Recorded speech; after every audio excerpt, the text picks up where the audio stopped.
अस्सलाम वालेकुम। ज़िंदगी में अपनी नाकामी से सीखने वाले लोग ही कामयाब होते हैं। जो लोग उम्मीद छोड़ देते हैं वही लोग असल में नाकाम होते हैं। आज की हमारी इस वीडियो में एक ऐसी ही शख्सियत पर हम बात करने जा रहे हैं जिनका नाम है जोएन कैथलीन रॉलिंग्स। जेके रॉलिंग्स एक ऑथर हैं। इनकी लिखी गई स्टोरीज हम हॉलीवुड मूवीज़ में देख चुके हैं, जिनमें से दो मूवीज़ जिन्हें 90s और 20s के बच्चे बहुत अच्छे से जानते होंगे।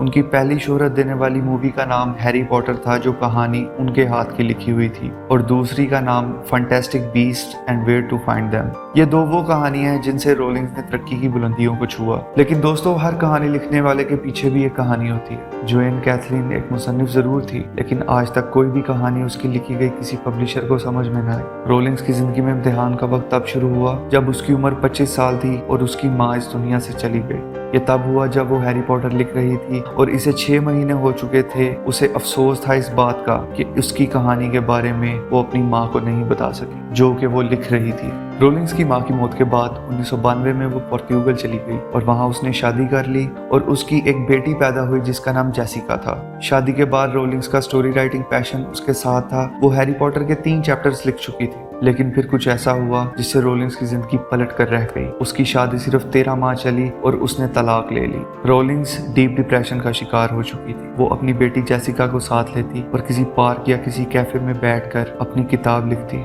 रॉलिंग्स ने अपने एक इंटरव्यू में बताया कि एक गैर मामूली मुख्तसर जिंदगी की शादी मुतासर हो गई थी। मेरे पास कोई नौकरी नहीं थी, एक अकेली माँ थी मैं, और इतनी गुर्बत में क्या ये मुमकिन था कि इस जदीद बरतानिया में मैं बेघर हुए बगैर रह सकूं। रॉलिंग्स को लगता था कि जिंदगी के हर स्टैंडर्ड से वो महरूम थी। वो खुद को मुकम्मल तौर पर नाकाम समझती थी।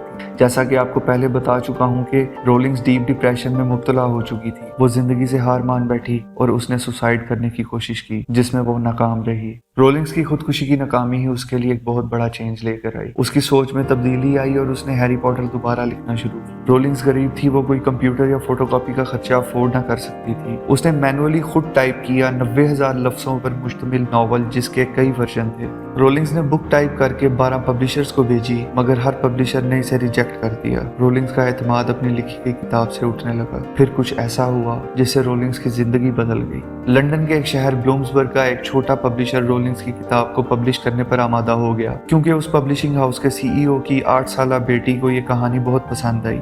रॉलिंग्स की किताब हैरी पॉटर पब्लिश हुई और इसकी 450 मिलियन कॉपी सेल हुई। इसकी कहानी को अनगिनत अवार्ड्स मिले और इस पर कई मूवीज बनी। रॉलिंग्स मुकम्मल तौर पर तब्दील हो चुकी थी। 2011 तक रॉलिंग्स की नेटवर्थ 1 बिलियन हो गई और दुनिया के अमीर तरीन सेलिब्रिटीज में एक नाम जोएन कैथलीन रॉलिंग्स का भी शामिल हो गया। हमारे चैनल को लाइक, सब्सक्राइब और शेयर करें, और अगर आपको वीडियो पसंद आई है तो कमेंट जरूर करें। खुदा हाफिज।